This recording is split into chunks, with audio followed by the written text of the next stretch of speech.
Thank you very much to the League for allowing me to be here today. And as an anthropologist, we're very, very into traditions, and so I want to take up a tradition that that universities and places in Canada do, and I want to acknowledge that the land we're on now has been traditionally used by the Wampanoag and Nipmuc peoples, among other groups.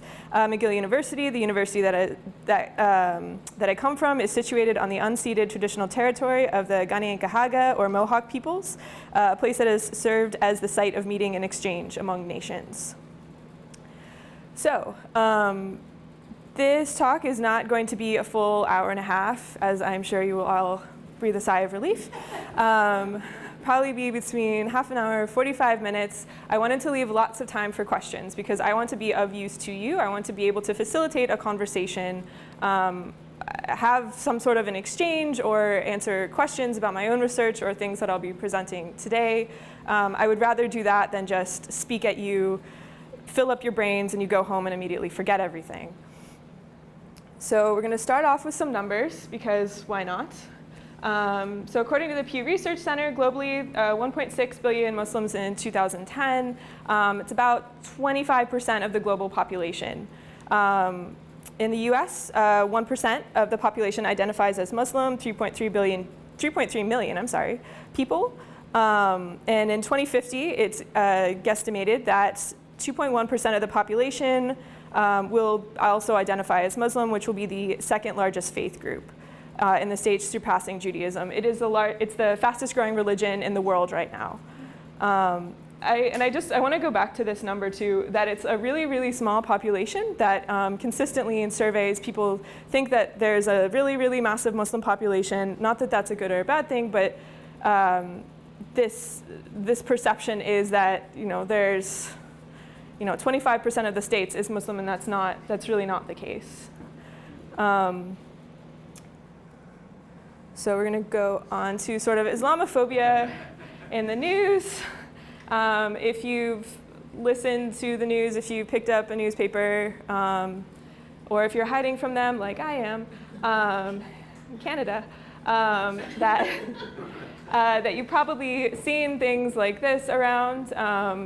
I did a search for Sharia law ban, and this popped up, which I thought was quite funny, as I told my father last night, that actually the Arabic here, if anyone here speaks Arabic or can read Arabic, is actually written backwards and the letters are disconnected, so they're not even being racist very well. So there's definitely an increase in Islamophobia happening in the States, just documented hate crimes, perception of Islamophobic rhetoric, things like that. And that's largely been monitored by the Pew Research Trust. Islamophobia as a term, actually, just sort of as a side note, was termed by the Runnymede Trust in the UK, and it was only termed, that term only came to be in the 90s, so it's a fairly new concept. I think it was 96. I can get the date for you if that's of interest. So there's also this focus on, we need to ban religious law from the states. I am not a lawyer. There are people in this room who are probably better suited to answer this than I am. But it's worth highlighting that the Establishment Clause exists that says Congress shall make no law respecting an establishment of religion or prohibiting the free exercise thereof. That this already exists. It's in the Constitution. And it applies to the federal government as well as to states, as it was decided in a Supreme Court case in the 80s. It's another bit of information I can get for you later if you want, but that when people are talking about Sharia bans, that people often sort of forget everything that exists in the Constitution, everything that exists already, and are still looking for new bits of legislation. We're going to move on to terms. So as a social scientist, I think about words a lot more than I should probably, but that terms themselves can be very important. Definitions are really important. It's worth thinking about, why are terms important, what do definitions help us do, and why might they be problematic? So terms help us label things, they help us identify things, they help us organize the world, they help us organize how we're thinking. There's a great scholar, Talal Asad, who wrote this, who's written actually quite a lot on definitions and categories, especially the category of religion, and how the category of religion itself actually comes out of this Judeo-Christian, largely Christian, post-Enlightenment sort of way of thinking, and that itself can be problematic because you can exclude groups of people and say, okay, this is what's a religion and this is what's not a religion. So that's just an example of showing you that these categories are important and they also have a history, so that when you're thinking of even just the category of religion, it's important to know that this category itself does have a history. Assad also highlights that Islam itself is not this massive, hegemonic, homogenous thing. That it's like anything. It's very fractured. There's lots of lived experiences. We shouldn't, you don't expect even just everyone in the States to all be the same. You can't expect everyone who identifies as a certain religion, assuming that 25% of the population in the world is all going to be the same is a bit sweeping. So we need to think and break down those definitions. So with that, we're going to move on to more terms and make some sweeping generalizations. So I also find it really important to go through and to define my terms as I go. I come out of Islamic studies a little bit, and everyone has different ways of talking about the world. And so the first thing everyone does when you're in Islamic studies or religious studies is say, okay, what words are we using? So that we can agree to be on the same page, because if you're talking, one person's talking about God and one person isn't, you're gonna have a problem. It's a little different there. So when I say Sharia, I mean divine law, I mean God's law, I mean law that people can't know, that it is this sort of unknowable divine situation. Fiqh is Islamic jurisprudence. If I had a marker here and I didn't draw on this, it's sort of an asymptote. It's a human approximation of divine law. So you have divine law here, you have this human approximation here. You're not going to get it because you're not God, but you can get pretty close, or you'd like to think you can get pretty close, hopefully. Islamic law is the word that a lot of people are using now as this sort of catch-all term for Islamic jurisprudence. It can be state law, it can be codified law, it can be legal norms, it can be what they say down at the mosque, it can be lots of different things. But it's sort of this basket catch-all thing. And again, just to sort of highlight the important implications for reform, there are some Muslim feminist groups, Musawa, women living under Muslim law, just to name two, who say, okay, we really need to be careful with what words we're using, because if we call something Sharia law, if we say something is Sharia, we're saying something is divine. And it's a lot easier to argue with a person than it is with God. So if you want to change something, it's easier if you say that something is the process of fiqh, if you say that something is the process of human jurisprudence, than arguing with something that's divine. You can make a very different argument there. You can say that, okay, these laws are historically constituted instead of God giving them to you. So that's just another way that words are really important. I'm going to jump back to social science because this is what I think about all the time. So there's this idea of legal pluralism. And this is probably the biggest thing that I think helps me think about the world and religious law and society. And legal pluralism is just saying that there are multiple simultaneously operating legal systems happening all around us all the time. Lawyers freak out when I say this because they go, no, there's just one. No, there's more. This is a way of thinking about the overlap of legal systems from the local, from interpersonal relations, from norms. They can be religious norms. They can just be other societal norms that you've got. But it also has to do with these global regimes of law, like human rights law, human rights norms, just to sort of name a few, that you have lots of layers happening at the same time. You also have bits and pieces of competing authority happening too. So sort of deciding what you do. There's a professor that I've had who gave the example of, if your car's broken into, maybe you call the police, or maybe if you know the person who did it, then you would go to them, or maybe, and hopefully not threaten them, but that there are lots of different options that people do. People don't always follow exactly what's written down on a piece of paper as what is law.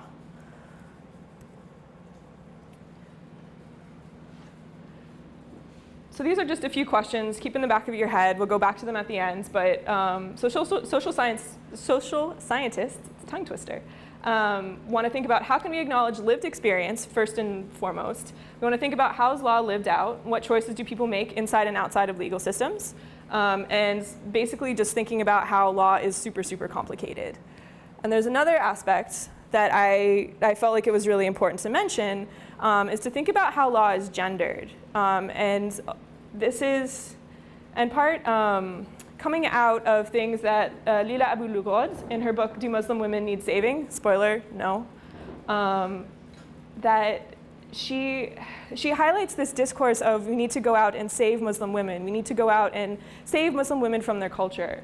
And she highlights that this is actually very neo-colonial, that there are lots of ways to help out Muslim women. She takes up the cases in Afghanistan and says, well, okay, maybe women are more concerned about, getting fresh water or trash services or things like that. That, this focus on Islam is sort of, is allowing for these colonial rhetorics to come in. So this is just, again, just to think about, when we talk about Islamic law, do we go in and say, okay, we need to save the women, or do we, really start reflecting back on ourselves and say, okay, why are we doing this? And this just in summary, categories are broad, question discourses between codified law and lived experience, and we also try and push back a bit against fear-mongering. So now that we've gotten through all of that, and your eyes are only a little bit glazed over, which is great, I'll take a little bit. We're going to go for the first case study, which is Islamic mortgages. I get really excited about contract stuff. We were talking about this earlier. About things like wills, inheritance, things like that, because that's where, for me, Islamic law is super, super interesting, because there are lots of different schools of thought, especially with inheritance, which we're unfortunately not going to talk about today. But just as an example, different schools of thought have different ways of breaking up estates, and that's in some cases where the biggest differences are between schools of thought in Islam, and that doesn't often make the news. I mean, I don't know, contract law isn't super sexy, but there are all these really interesting differences in how people talk about those differences too, and how people try and work around them or work through them. Sometimes people shift schools of thought, sometimes people draw on different things, make these weird sort of amalgamations happen. But back to mortgages. I'm happy to answer questions about wills later in Q&A if you want. So the big problem here is that you can't charge interest. You can't make money off of money because money is not a thing. Money is not a good. Money is money. Money is an idea. Money is sort of what you do with exchange. This is actually not unfamiliar to a lot of different religious traditions. In Christianity, for a very, very long time, there wasn't the ability to charge interest as well. It's only in the last couple hundred years, I should know off the top of my head, that really, that sort of banking loan system really takes off. So now, what do you do if you're going out to buy a house? It's really hard to have, $100,000, $200,000, $300,000 more in cash lying around. One, that's a bit unsafe, and two, it's not really possible. So instead, there was a need to come up with an alternative financial product. And that's where these Islamic mortgages come in. And I screenshot a couple, and I like to see everyone looks very happy. They're applauding. They're living in their new home. This very slick-looking website, and up here they have in the name of God, in this really nice little Arabic script. And if you can own your home without riba, without this without interest, why shouldn't you? Here's another example. University Islamic Financial, they also have some really great YouTube videos too, telling you all about it. So there's this whole social media campaign to educate people. They're hiring, apparently. They have essay competitions as well, but they were apparently voted the #1 Islamic financing institution in the US for 2 years in a row. which they were very, very proud about. So there are two types here. And the other thing too, when I'm talking about Islamic mortgages, there are people who say, no, this is actually, like, you're basically doing the same thing. You've just come up with a fancy way of like sliding some money around, and this isn't really okay. But there are a lot of people who do this, which is why I'm talking about these as Islamic mortgages, but you should know that it's not 100% of people who are completely okay with this. So you have Murabaha, which is an installment sale. So effectively, a company goes in, buys your home, and you sign a contract and say, I will buy it back in installments, but instead of you're not buying it back, if your home is $300,000, instead you're going to pay $350,000, and you're going to pay back those installments. And then there's also Ijara, where it's very similar, except for you're just leasing. You're basically paying rent. An important thing here that I think is worth highlighting, and it's also a question I get of, okay, why doesn't everyone get interest-free loans on their house? Wouldn't that be great? You don't have to pay interest. Well, that's not actually what it is. You're still paying a fee, but also if you default on a regular mortgage, the bank has to go through proceedings to get your house back. The bank owns your house in this case, which is a little different because the bank can very quickly kick you out because you don't own your house. So there's a little bit of an element of, it shouldn't be very dangerous if you have the money, if everything is working out okay, but it's definitely a little bit different. Still with me? Okay. Take a bunch of water.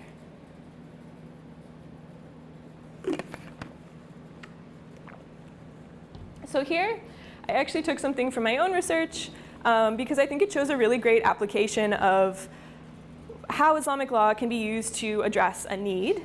And also, it shows social scientists getting jobs, which I am also very excited about. So in 2014, in the UK, that's where my fieldwork is based, the Department for Business and Innovation, had a consultation. They said, okay, we're looking at the numbers. We're realizing that there are fewer students who identify as Muslim in higher education as there should be. At that same time, there had also been a jump in the cost of university education. Let's figure out what's going on. Turns out that there were some people who said, before I was able to get money from my family, from my friends, from other networks. Now I can't, and I can't access other loans because they charge interest. Therefore, I'm not attending higher education. Or people say, I'm putting it off until later, something like that. That this idea of actually charging interest was causing people from not attending higher education. And the UK said, well, this isn't good. We need to figure out a way around this, a way to get students into higher education because this is important. Or at least making higher education an option for people, because just sort of cutting out a portion of the population because they don't have access to funding is not how you want the world to be. And so they had this long consultation, they brought in all sorts of people, they consulted with all sorts of different groups across the country, and then in this past October, they've actually started to offer these Islamic student loans. They're not massively popular. But there are people who have taken them up and who are using them now, and they're becoming more and more normalized. And so you might be thinking, okay, how does this work? It's not like you're buying a house. How do you do this? So they have this model called the takaful. I think I'm pronouncing that incorrectly, but I will hopefully it's right. So they have these fancy graphics as well. But effectively, a student applies for funding, a student gets some funding, and then from this sort of alternative pool of money, and then the student pays back funding after graduation. So it's very, very similar. You might be thinking, okay, how is this different? The structure of the fund itself is set up a bit like a charity. There's repayment amounts, and so you're sort of repaying a certain amount of money, you're not repaying the interest on it. There's things like that. There are people who say, this isn't okay, this is just sort of moving money around, but in a way, it's addressing a need, and there are people using it, and there are people who say it's okay. But also, at the same time, you have the government you have England and Wales. England and Wales' legal system is together, Scotland's is separate, Northern Ireland's is separate. It's just sort of a side note, but you have legal systems in England and Wales saying, no, well, there's no Islamic law in our court system at all, no, but we're going to have this Islamic legal product. And at the same time, we're not having it. And so for someone like me, I would say, no, this is silly. No, of course you have it in your court systems. You have people testifying at asylum seeker cases, you have these wills, you have all sorts of other legal products happening at the same time. You have Islamic legal experts coming in, things like that, that there is actually some standing for Islamic law in the UK. You also have arbitration, which we will get to in a couple of minutes. This is just another screenshot. I don't know, I like showing people examples so that I'm not just talking a lot and not showing you any pictures. But this is an Islamic banking account. The only warning they have is you have to actually go in and branch. This is for Lloyd's, which is actually my bank when I'm in the UK. I was asked when I signed up if I wanted a Islamic banking account. It's just on their list of questions. I said no. But they actually have experts who come in who provide them with some sort of guidance of, okay, this is what you can do with money, this is what you can't do with money. There's a big push in the UK because they're realizing that, okay, there's a lot of money to be made off of this. And so there were before a number of specialized banks that were denoted as Islamic banks that started up in Scotland and have spread throughout the UK, but now more and more people are coming from Asia, are coming from the Middle East to buy really expensive apartments in the UK. They need banks. Or people who are trading money in the stock market, they need banks. And so to have these products they're seeing it from a very capitalist perspective of, here's this really great thing we can have.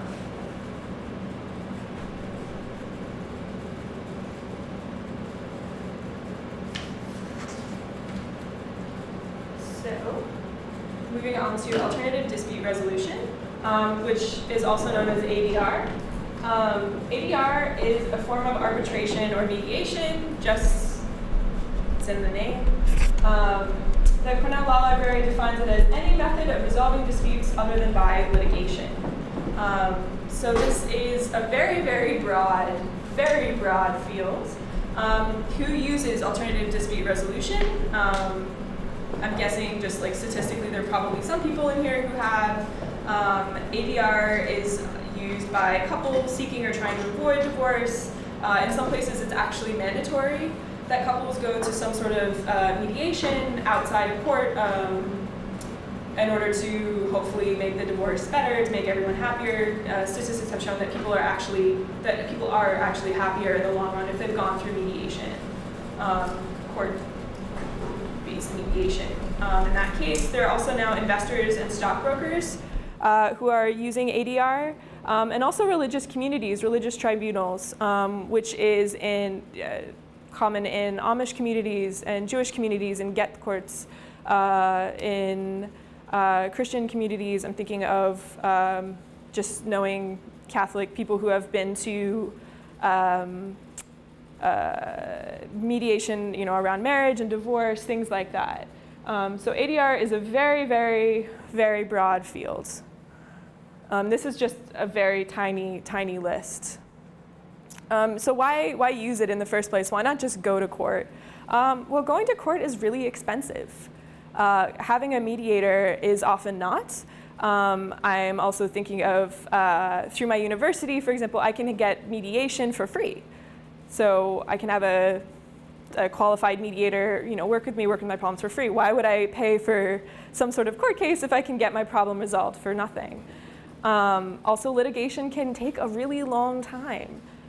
You don't necessarily want to wait months and months and years and years and years to solve a problem. If you can solve it quickly, if people feel good about the situation, why not? Again, sometimes it's mandatory, and also sometimes with religious topics that it can be very, very useful.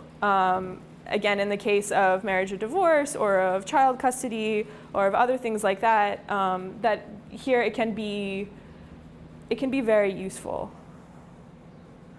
So ADR in Islam is seriously, seriously understudied in the US. I know of scholars who are working on this all over the world, and I don't know of anyone who's working on it in the States. So I'm really hopeful that you can talk to young people you know, or you yourself would like to go out and study this, and then you can report back to me so I can learn lots of things about this. But it's not really well known. All that's known is that people are doing it. And mediators and religious tribunals have the ability to create these out-of-court solutions, and also to provide information for future litigation. So what that means is, there can be sort of these conversations that happen. There can be, I'm thinking of the case of divorce, especially with Samia Bano's book, who wrote this really interesting ethnography on Sharia councils that exist in the UK, writing about how sort of divorce happens and sort of how that contract is sussed out, and then oftentimes people will go to court in the end and say, okay, here's what was decided, and then the judge will say, okay, this is okay or this is not okay. There's a lot of cases where they say this is okay, but we just want to restate that care of the child is the first and foremost important thing that's happening here. But that these sort of religious tribunals, there can be a back and forth inside and outside the legal system. And this is very common across the states. So we're moving quite quickly, which is great for me because it means I can answer all of your questions. But there's another place where, I'm just thinking of other places where Islamic law sort of intersects, and somewhere else that I see is in food. You can see there's a little halal mark there, and the halal guys, apparently I think they started in New York, and now they've made lots of money, and now they're these super famous caterers and all over the place, and it's a great story. But halal as a certain food certification, it is not officially, it's not an FDA certification. Some countries do actually have state-sponsored halal certifications. We don't have that here. But there are groups that are sort of acknowledged to be able to give the halal certification or not. So for me, I see this as, oh yeah, this is another example of Islamic law. This is a stamp of approval for certain people to eat. For me, as a vegetarian, I actually get really excited when I see things like that because it means that there's not animal gelatin and I can eat those gummy bears. But there were a couple of cases in Europe where people were panicking and saying, oh no, I'm eating halal food. Well, that just means it was slaughtered a certain way. But that this sort of certification process, a social scientist thinks of as a kind of law. So, in conclusion, Islamic law, it already exists within our current legal system. And also, drawing on the social sciences, we can ask questions that acknowledge lived experiences to be better informed people. But again, just going back to this, it already exists, but it's this really banal thing that happens every day all over the country, and it's not this scary thing to be written about in red letters. And that's all I've got.